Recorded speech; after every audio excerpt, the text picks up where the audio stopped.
Hello everyone, welcome to ज्ञानम institute. My self रोशनी गौतम। और इस क्लास में हम बात करेंगे यूजीसी नेट 2025 को टारगेट करते हुए पेपर 1 में एक यूनिट है जिसका नाम है हायर एजुकेशन सिस्टम, जो कि बहुत डर लगता है। उसमें मैं आपको बताऊंगी कि आपकी क्या स्ट्रैटेजी और क्या आपका अप्रोच होना चाहिए जिससे आप मैक्सिमम स्कोर कर सकते हैं। क्या इसको आपको स्किप करके जाना चाहिए, और बहुत सारे स्टूडेंट इसको स्किप करके जाते हैं क्योंकि उनको लगता है ये हिस्ट्री है। नो स्टूडेंट, ये हिस्ट्री नहीं है। कुछ चीजें हैं जो कि आपको पढ़ना है। और नॉर्मली बीइंग अ टीचर, क्योंकि आपने असिस्टेंट प्रोफेसर बनना है, तो आपको higher education system means India का हिस्ट्री जो एजुकेशन सिस्टम है, प्लस जो भी चेंजेस पॉलिसीज एंड प्रोग्राम, और आपको पता ही है कि अभी जो सिस्टम में बहुत सारे चेंजेस आ रहे हैं क्योंकि अभी हमारा न्यू एजुकेशन पॉलिसी 2020 आया है। तो उसके अकॉर्डिंग सब कुछ फ्लेक्सिबिलिटी, जो मल्टी लिंग्विलिस्टिक या मल्टी डिसिप्लिनरी अप्रोच आया है, इन सभी को देखते हुए हायर एजुकेशन में बहुत बदलाव हुआ है। तो आपको पता होना चाहिए, क्योंकि अगर आपको नॉलेज नहीं होगा तो इसको कैसे आप इंप्लीमेंट करेंगे। इसीलिए हायर एजुकेशन इंपॉर्टेंट हो जाता है यूनिट अपने आप में ही, क्योंकि आपने टीचर बनना है तो आपको एजुकेशन के सिस्टम के बारे में पता होना चाहिए। तो अभी अगर आप स्किप कर रहे हैं तो लाइफ में ये बहुत जरूरी होगा। कल को अगर आपसे जो भी स्टूडेंट है ये पूछेंगे कि क्या सिस्टम है, कैसे है, और आपने एक्चुअल में आपने ही इंप्लीमेंट करना है, तो आपको अगर नहीं पता होगा तो कैसे आप इंप्लीमेंट करेंगे। तो ये बहुत इंपॉर्टेंट है। अगर आपको स्कोरिंग की बात करें तो इससे आप स्कोर भी कर सकते हो, इसके साथ साथ आपको ये सिस्टम भी पता होगा कि क्या सिनेरियो है। आज की क्लास में बताऊंगी कि कैसे आपकी अप्रोच और क्या चीज आप अच्छे से करें जिससे आप मैक्सिमम स्कोर कर सकते हैं। एट द सेम टाइम मैं आप सभी को इंफॉर्मेशन देना चाहूंगी स्टूडेंट कि यहाँ पर ज्ञानम इंस्टीट्यूट पर ऑनलाइन और ऑफलाइन जो कोर्सेज है वो लॉन्च हो चुका है। अगर आपको लेना है कोर्सेज, क्लासेस को ज्वाइन करना है, तो नीचे डिस्क्रिप्शन बॉक्स में लिंक होगा, वहां जाएंगे, या हमसे कॉल भी कर सकते हैं, मिल सकते हैं। क्या आपकी स्ट्रैटेजी होनी चाहिए, काउंसलिंग करा सकते हैं, तो आपके लिए बहुत हेल्पफुल होगा। तो चलिए स्टार्ट करते हैं और देखते हैं हायर एजुकेशन सिस्टम में आपकी क्या अप्रोच होनी चाहिए। ओके, तो अगर बात करें तो अगर आप जाओगे, तो अगर एनटीए के वेबसाइट पर जाओगे तो आपका ये 10th यूनिट है हमारा हायर एजुकेशन सिस्टम, हमारा 10th यूनिट है। ओके, ये है।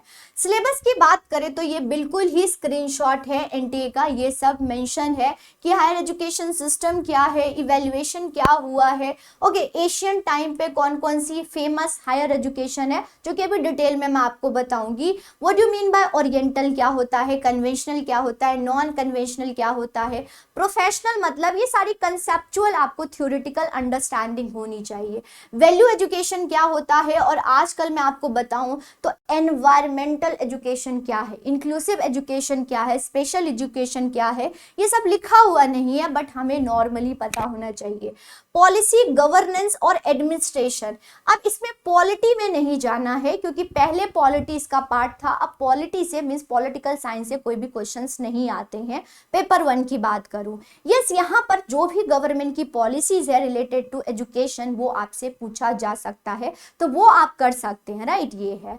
अब मुद्दे की बात करें स्टूडेंट, तो इसमें से पूछा जाएगा या आप बोलोगे कि मैम क्वेश्चन कितने आते हैं, तो क्वेश्चन नंबर जैसे कि डिफाइन नहीं है, वेरी अनसर्टेनिटी है कि कौन से यूनिट से कितने क्वेश्चन आएंगे। तो इसमें से स्टैटिक भी आएगा और आपके करंट अफेयर भी आएगा, स्टैटिक भी आएगा और करंट अफेयर भी आएगा, ये दोनों याद रखिएगा। स्टैटिक होगा तभी आप उससे रिलेटेड आप करंट अफेयर कर सकते हैं ना, करंट अफेयर कर सकते हैं। तो 4 से 5 क्वेश्चन लेके चलते हैं कि हाँ हायर एजुकेशन में आ सकता है, लेकिन वही मैं आपको बताऊं कि सर्टेनिटी नहीं है। अगर यहाँ पर आप वेबसाइट पर जाएंगे, यूजीसी नेट मतलब एनटीए के वेबसाइट पर जाएंगे, तो वहां पर नीचे मेंशन है कि हाँ आपको कितना क्वेश्चन है, तो वहां पर बोला गया है कि 5 क्वेश्चन देंगे, लेकिन नहीं, एग्जैक्टली मैं आपको बताऊं तो कोई भी सर्टेनिटी नहीं है, अनसर्टेनिटी है about number of question. Okay, बिल्कुल ही अनसर्टेनिटी है, ये मैं आपको बताऊं। तो यहीं पर हायर एजुकेशन में देखते हैं सिलेबस क्या है और मैं आपको बताऊंगी कि कैसे अप्रोच करें। और अगर आप हमसे ज्वाइन करते हैं, हमारे साथ ज्वाइन करते हैं, तो प्रॉपर A to Z आपको बहुत अच्छे से सिंपल में याद भी करवाया जाएगा और पढ़ाया भी जाएगा आपको। वेरी फर्स्ट अगर हम देखें तो आपको पूछा गया है, जैसे कि यहाँ पर भी सिलेबस में देखोगे तो वेरी फर्स्ट यहाँ पर हायर लर्निंग या हायर जो एजुकेशन है एंशियंट टाइम में, मतलब कि अगर पुराने टाइम की बात करें तो कौन कौन सी फेमस यूनिवर्सिटीज है ना, बिल्कुल सिंपल लैंग्वेज में बताऊं तो कौन कौन सी फेमस यूनिवर्सिटीज है इसके बारे में आपको पता है। अगर मैं क्वेश्चन की बात करूं तो ज्यादा क्वेश्चन आता है Nalanda university, okay, Takshashila university favourite. तो नालंदा और तक्षशिला के बहुत एक एक पॉइंट आपको क्लियर होना चाहिए। विक्रमशिला है, वल्लभी है, मतलब सारे ही आपको पता होना चाहिए। ये चार जो फेमस एशियंट हायर एजुकेशन है उससे ज्यादा पूछा जाता है, राइट, इससे है जो कि बहुत अच्छे से पॉइंटर के में यहाँ पर नोट बनाया गया है, वही आपको पढ़ाया जाएगा। तो यहाँ पर हायर एजुकेशन जितने भी हैं ना फेमस, इनके बारे में पढ़ना होता है और यही इन्होंने बताया है। एट द सेम टाइम जो हमारी एजुकेशन सिस्टम है वो 1813 से, यस स्टूडेंट, 1813 से अभी करंट में आपको बताऊं तो क्या चेंजेस आए, सारे ही एजुकेशन जो कमीशन है, पॉलिसीज हैं, सब आपको पता होना चाहिए। जिस दिन आप एग्जाम देने बैठते हैं उस दिन तक कौन कौन सी चेंजेस आए हैं ये पता होना चाहिए, क्योंकि इसमें करंट अफेयर से भी रिलेटेड क्वेश्चन आ जाता है। अगर बात करें तो पहले एशियन टाइम में कौन कौन सी, मतलब प्री इंडिपेंडेंट आजादी से पहले कौन कौन सी कमीशन, और अगर ब्रिटिशर की बात करें तो ब्रिटिशर ने हमारे एजुकेशन सिस्टम के लिए क्या क्या किया है, कौन कौन सी कमीशन है, बहुत टाइम लाइन के साथ आपको पता होना चाहिए। जब भारत आजाद हुआ और भारत आजाद होने के बाद कैसी एजुकेशन सिस्टम थी ये हमें पता होना चाहिए। एशियंट इंडिया में हायर एजुकेशन के बारे में हम पढ़ेंगे। फिर प्री इंडिपेंडेंट आजादी के बाद या आजादी से पहले, मतलब प्री एंड पोस्ट हमारी कौन कौन सी एजुकेशन में बदलाव आए, पॉलिसीज आए, कौन सी कमीशन आई, उन्होंने क्या किया, कैसे किया, ये सब है। कोठारी कमीशन के अकॉर्डिंग अब तक एजुकेशन सिस्टम था जिसको हम 10+2+3 के नाम से जानते थे। अब ये चेंज हो गया है और न्यू एजुकेशन पॉलिसी आ गई है। पोस्ट इंडिपेंडेंट की बात करें, है ना, पोस्ट इंडिपेंडेंट और करंट की बात करें तो न्यू एजुकेशन पॉलिसी आई है। इन सभी के बारे में आपको टिप्स पर पता होना चाहिए और एनटीए पूछता है आपसे, डायरेक्ट क्वेश्चन पूछा जाएगा। कमीशन भी रिलेटेड है, इंपॉर्टेंट है, बहुत इंपॉर्टेंट है, ये करिएगा। एट द सेम टाइम जो एशियंट हायर एजुकेशन जो फेमस है जैसे कि नालंदा, तक्षशिला, ये सब के बारे में पूछा जाता है, ये इंपॉर्टेंट है। तो यहाँ पर आपको समझ आया कि 1813 से लेकर अब तक, मींस 2020 की बात करूं, है ना, 2025 में करंट हम देख लेंगे कि क्या चेंजेस आए, क्योंकि अभी बहुत ज्यादा चेंजेस हमें देखने को मिल रहा है। तो लास्ट जो एनईपी आया है, that means NEP means new और नेशनल एजुकेशन पॉलिसी 2020, आपको एक एक पॉइंटर पता होना चाहिए क्या है ना। पहले ज्यादा क्वेश्चन पूछा जाता था, अभी थोड़ा सा कम हो गया है, लेकिन कुछ भी नहीं पता होता है एनटीए का क्या कैसे क्वेश्चन पूछ ले, तो आपको प्रॉपर बिल्कुल ट्रेंड के साथ, टाइमलाइन के साथ पढ़ना चाहिए, ओके, ये है। तो समझ आ गया, यहाँ पर हमने ancient higher education, at the same time जो प्री मतलब आजादी से पहले और आजादी के बाद कैसी कमीशंस आई हैं ये पढ़ेंगे, और हमारी जो न्यू एजुकेशन पॉलिसी है वो पढ़ते हैं। फिर evaluation of higher education research in post independent, वही चीज हो गई है, राइट, ये चीज है। ये बेसिकली मैं आपको बताऊं तो यहाँ पर सिलेबस में लिखा हुआ है पोस्ट इंडिपेंडेंट, है ना, तो प्री इंडिपेंडेंट यहाँ पर इवेल्युएशन तो लिखा हुआ है लेकिन प्री ऐसे मेंशन नहीं किया है, लेकिन क्वेश्चन काफी पूछे जाते हैं, बिल्कुल हंटर से पूछा जाता है, काफी पूछा जाता है। हंटर की क्या पॉलिसी थी, डाउनवर्ड फिल्ट्रेशन थ्योरी क्या है, उसको रिजेक्ट किसने किया है, ईच एंड एवरीथिंग आपको क्लास में कराया जाएगा अगर आप हमारे साथ ज्वाइन करते हैं। जैसे कि जैसे कि अगर मैं आपको थोड़ा सा बताऊं तो प्री मतलब आजादी से पहले ये सारी कमीशन थी सब। यस बिल्कुल ऐसे टाइमलाइन के साथ आपको पढ़ाया जाएगा। मैकले मिनट हो गया, वुड डिस्पैच हो गया, हंटर कमीशन हो गया, इंडियन यूनिवर्सिटी एक्ट हो गया, सेडलर यूनिवर्सिटी कमीशन हो गए, हार्टगोज हो गया, वर्धा एजुकेशन सिस्टम क्या था, सार्जेंट क्या था, इन सब के पॉइंटर आपको टिप्स पर पता होने चाहिए, चाहे आप कोई भी लेवल के टीचिंग के एग्जाम्स दे रहे हैं, और यूजीसी में तो इम्पॉर्टेंट है ही। उसके बाद आजाद हो गए, और आजाद होने के बाद ये सारी कमीशन आई है, जो कि ये भी आपको पता होना चाहिए। ओके, तो 19 में आया था, तो 2020 इसको हम देखते हैं, राइट। ये है तो यूनिवर्सिटी, देखो यूनिवर्सिटी एजुकेशन कमीशन, कभी तो ये नाम भी मतलब अलग नाम से ही पूछ लिया जाता है। राधा कृष्णन हो गए, मुदलियार कमीशन हो गए, Indian education commission, Kothari commission, ये सारी हो गई। 3 बार एजुकेशन मीन 68, 86 और अभी मैं आपको बताऊं तो 22। तो सारे ही एजुकेशन हमारी जो भी पॉलिसीज है, कमीशन है, कमिटी है, ये सब आपको अच्छे से टिप्स पर पता होना चाहिए, बिल्कुल इनके पॉइंट मतलब हायर जो एजुकेशन एशियन टाइम पर थे उससे, और ये बहुत इंपॉर्टेंट है, इसको तो आप स्किप करके नहीं जाएंगे। फिर आ जाता है थ्योरेटिकल मींस ओरिएंटल क्या है, मतलब पहले जमाने की एजुकेशन सिस्टम को क्या बोलते थे, कैसा सिस्टम था, क्या पढ़ाया जाता था, ये है। फिर कन्वेंशनल आ गया, नॉन कन्वेंशनल आ गया, जहां पर हम एशियन टाइम में देखेंगे। हाँ, एक और चीज मैं आपको बता दूंगी कि एशियन टाइम में जैसे बुद्ध एजुकेशन या फिर हमारी जो है हिंदू एजुकेशन सिस्टम क्या था, सेरेमनीज क्या होती थी, है ना, इसमें ये भी आपको कराया जाएगा। सेरेमनीज क्या होता है, एडमिशन दौरान क्या बोलते थे, जब उनकी एडमिशन मतलब कि प्रॉपर उनकी एजुकेशन हो जाती थी तो वो सेरेमनीज क्या होती थी। तो यहाँ पर ये भी आप देखोगे एशियन इंडिया में, जहाँ पर हम Buddhist education system, Islamic education system और हमारी हिंदू एजुकेशन सिस्टम है उसके बारे में हम पढ़ते हैं, राइट। ये सारी चीजें कवर किया जाएगा जो कि सिलेबस में प्रॉपर मेंशन नहीं है अगर आप देखोगे, राइट स्टूडेंट। तो इस प्रकार से आपको कवर किया जाएगा। फिर थ्योरेटिकल आपको ये सारी पता होना चाहिए, ओरिएंटल क्या होता है, कन्वेंशनल क्या होता है, नॉन कन्वेंशनल एजुकेशन क्या होता है। तो प्रेजेंट टाइम जो हमारी एजुकेशन जो कि फ्लेक्सिबिलिटी है, आप कुछ भी कर ले, किसी में कैरियर बना ले, वो है तो नॉन कन्वेंशनल हो गया। लेकिन पहले जमाने की जो एजुकेशन, जैसे मैं आपको बता रही हूँ कि हमारी इस्लामिक एजुकेशन में गुरुकुल होता था, कैसे पढ़ते थे, कोई हम रिटर्न वर्क नहीं करते थे, तो वो सारी चीजें हो गई, राइट। ये है तो ये करते हैं। फिर से अगर हम देखें तो फिर से आपको थ्योरेटिकल चीजें पता होनी चाहिए, प्रोफेशनल क्या होता है, टेक्निकल क्या होता है, स्किल बेस्ड एजुकेशन क्या होता है, एग्जाम्पल्स आपको पता होना चाहिए, राइट। ये कर कि कोई भी अगर हम एजुकेशन ले रहे हैं तो what do you mean by skill, what do you mean by professional, what do mean bye technical, ये आप सबको पता होना चाहिए। फिर से वैल्यू एजुकेशन और एनवायरमेंटल या इंक्लूसिव, स्पेशल, इंटीग्रेटेड, ये सारे वर्ड्स आपको मालूम होने चाहिए स्टूडेंट। तो वैल्यू क्या है, वैल्यू एजुकेशन।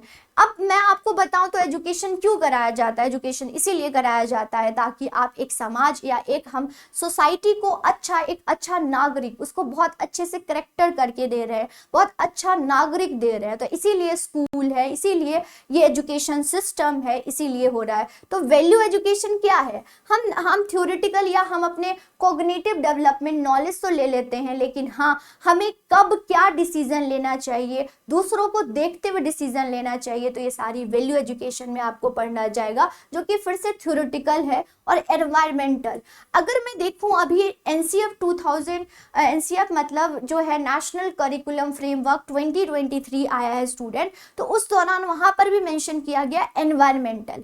अब एनवायरमेंटल मीन सस्टेनेबिलिटी के अकॉर्डिंग है कि आप कैसे ही उसको एजुकेट करोगे। अगर हम एजुकेट करेंगे तभी वो एनवायरमेंट को प्रोटेक्ट कर पाएगा, है ना स्टूडेंट, वही बच्चा है। तो उसको पता होना चाहिए कि क्या पोल्यूशन क्या होता है या फिर इससे क्या इफेक्ट हो सकती हैं, तो उसको रिलेट करके, इनकलकेट करके पढ़ाना, ये सारी थ्योरेटिकल बेस्ड होगी। तो मैं इसको कंसेप्चुअल अंडरस्टैंडिंग के कैटेगरीज में डालना चाहूंगी। ये सारे जो आपको बस थ्योरेटिकल पता होना चाहिए, तो फैक्चुअल है जो चीज है या ये है।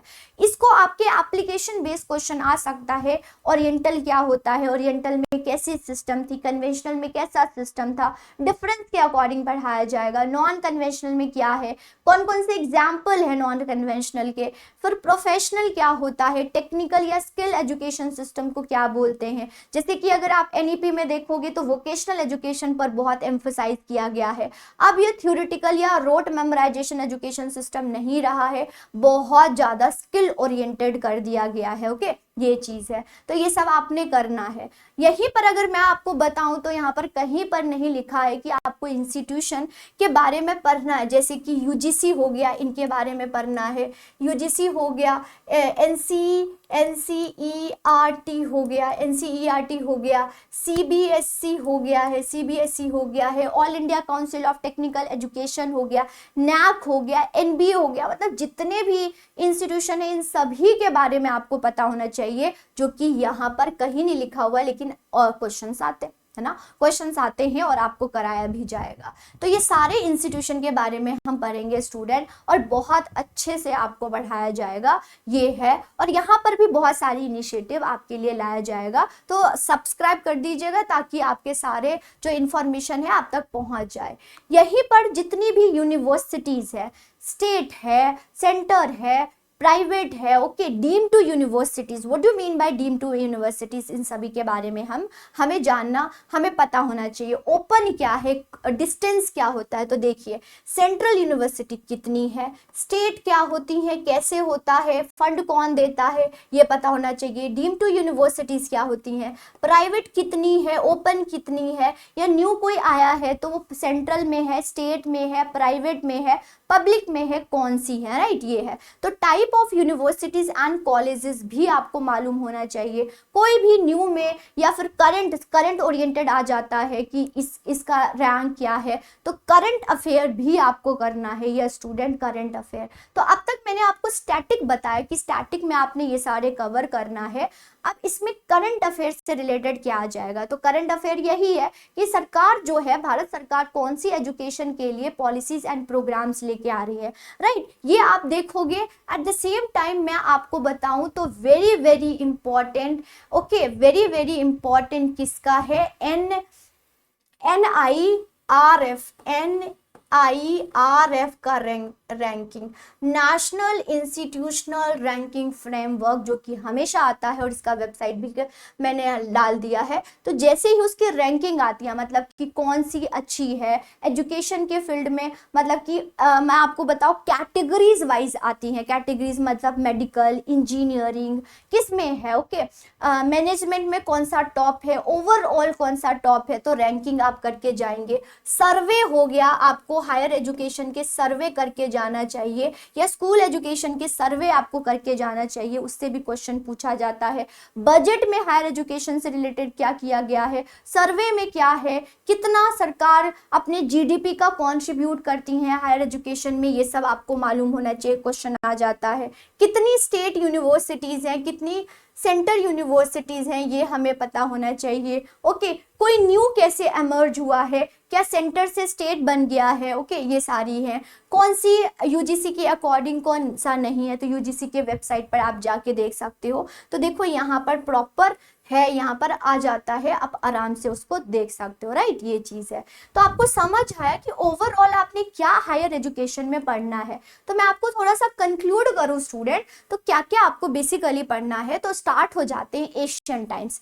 एशियन टाइम में जो भी एजुकेशन सिस्टम था वो पढ़ते हैं। फिर जब ब्रिटिशर आए उस दौरान कौन कौन सी कमेटी आई, क्या हुआ, ये हम पढ़ते हैं। उसके बाद पोस्ट इंडिपेंडेंट मतलब कि आफ्टर, और करंट में क्या चेंजेस हुई हैं, अभी तो बहुत ज़्यादा चेंजेस हो रही हैं, आप देखते हो रूल्स रेगुलेशन चेंज हो रही हैं, तो वो सब आपको मालूम होना चाहिए। कुछ थ्योरेटिकल चीजें हैं, टर्म्स आपको पता होना चाहिए। फिर करंट अफेयर, जो भी इंस्टीट्यूट है रिलेटेड टू एजुकेशन, वो आपको पता होना चाहिए, जैसे यूजीसी, सीबीएसई, एनबीए, नैक, ये सारी इनका काम क्या होता है। कोई भी करंट से रिलेटेड, हायर एजुकेशन से रिलेटेड भारत सरकार कुछ कर रही है, वो आपको पता होना चाहिए। लास्ट में मैं आपको बताना चाहूंगी कि अगर कल को आप स्किप करते हैं हायर एजुकेशन तो बहुत बिग मिस्टेक कर रहे हैं। क्यों, कुछ पॉइंटर है जो कि इंपॉर्टेंट है। वेरी फर्स्ट पॉइंट है कि आपके सिलेबस का पार्ट है तो आपको करके जाना चाहिए, क्योंकि बहुत रेंडमनेस है, बहुत अनसर्टेनिटी है, कहीं से सवाल पूछा जा सकता है, कहीं से भी आ सकता है। ये नहीं है कि टीचिंग एप्टीट्यूड से आ जाएगा, रिसर्च एप्टीट्यूड से आएगा, तो बहुत अनसर्टिनिटी है, क्या पता हायर एजुकेशन से क्वेश्चन आ जाए, तो आप क्या करोगे, आपका पूरी मेहनत खराब हो गई। आपने पेपर 2 अच्छा किया लेकिन पेपर 1 में अब हायर एजुकेशन से आ गया और आपने हायर एजुकेशन स्किप कर दिया। क्योंकि ये सिलेबस का पार्ट है तो आपको जितना हो सके आपको करके जाना चाहिए, आप अपनी तरफ से फुल तैयारी करके जाने चाहिए, राइट स्टूडेंट। इसमें से 5 से 6, 4 से 5 क्वेश्चन देखने को मिल जाएगा जो कि इंपॉर्टेंट है, और एक एक नंबर ही बहुत इंपॉर्टेंट होता है कॉम्पिटिटिव एग्जाम में, राइट। ये है। फिर उसके बाद आप देखेंगे कि about the Indian education system, क्योंकि आपने असिस्टेंट प्रोफेसर बिल्कुल हाईएस्ट लेवल है। अगर हम एजुकेशन लेवल की बात करें तो लोअर लेवल आपका स्कूल लेवल हो गया, और हायर मतलब आप प्रोफेसर, असिस्टेंट प्रोफेसर है, आप लेक्चरर है, तो आपको एजुकेशन के सिस्टम के बारे में पता होना चाहिए। क्या यूनिवर्सिटीज होती है, यूजीसी का काम क्या होता है, टेक्निकल से रिलेटेड क्या करती हैं, गवर्नमेंट ऑनलाइन इनिशिएटिव क्या ले रही है, स्वयं हो गया, स्वयं प्रभा हो गया, दीक्षा हो गया, ये सारे आपको पता होना चाहिए, मालूम होना चाहिए। तो आपको इंडियन एजुकेशन सिस्टम के बारे में पता होना चाहिए। कल को ये नहीं बोलेंगे हमने तो स्किप कर दिया था, ये बोलोगे नहीं बोलोगे, राइट स्टूडेंट। ये है, तो आपको लर्न सीखने को मिलेगा अगर ये यूनिट करते हो कि इंडियन एजुकेशन सिस्टम क्या था, अभी क्या है, कौन सी चेंजेस देखने को मिल रहा है।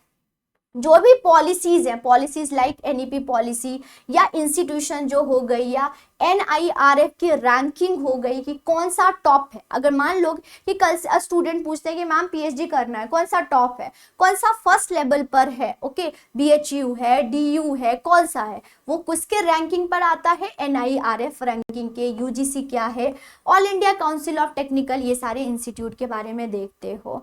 यूजफुल फॉर टीचिंग जॉब, मतलब मान लीजिए कि आप यूजीसी नेट क्वालिफाई कर लेते हैं और आप इंटरव्यू में जाएंगे प्रोफेसर पोस्ट के लिए, असिस्टेंट प्रोफेसर पोस्ट के लिए, तो आपसे इंटरव्यू में इंटरव्यूअर पूछेगा, आपसे एग्जामिनर पूछेगा कि हाँ आप मुझे बताएं कि हायर एजुकेशन क्या है, करेंटली क्या चेंज हुआ है, यूजीसी के क्या रूल्स रेगुलेशंस आई हैं, कितनी यूनिवर्सिटीज हैं, तो ये इंटरव्यू में भी आपसे पूछेगा। और एकेडमिक ग्रोथ भी आपको होगा, कल को कोई भी स्टूडेंट आपसे पूछता है तो आपको मालूम होगा, राइट। फिर यहीं पर अंडरस्टैंडिंग द एजुकेशन सिस्टम, मतलब आप यूनिवर्सिटीज, गवर्नेंस और रिफॉर्म्स के बारे में, बदलाव क्या कर रही हैं।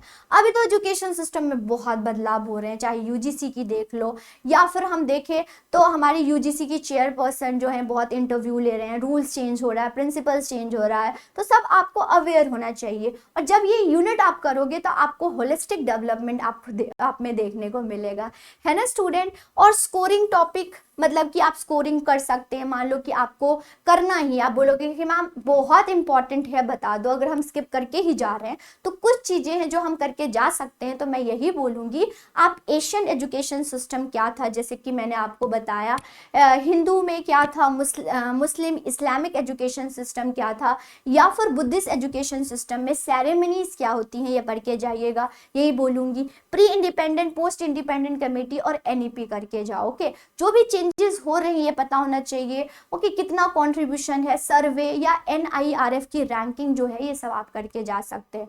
बहुत सारी इनिशिएटिव यहाँ पर भी आपको लाया जाएगा। अगर आप हमसे जुड़ना चाहते हैं और अपनी तैयारी को बूस्ट करना चाहते हैं तो आप हमसे जुड़ सकते हैं स्टूडेंट, जिसका लिंक आपको डिस्क्रिप्शन बॉक्स में होगा। आप डायरेक्टली बाय कर सकते हैं कोर्सेज को, या कॉल कर सकते हैं, काउंसलिंग करा सकते हैं, पूरी टीम आपकी हेल्प करेगी।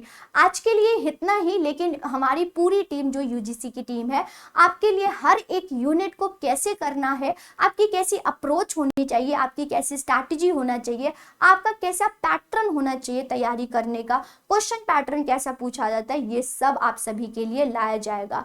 तो चैनल पर नए होंगे तो चैनल को सब्सक्राइब कर दीजिएगा, बेल आइकन को जरूर प्रेस कर दीजिएगा। All the best very student, thank you.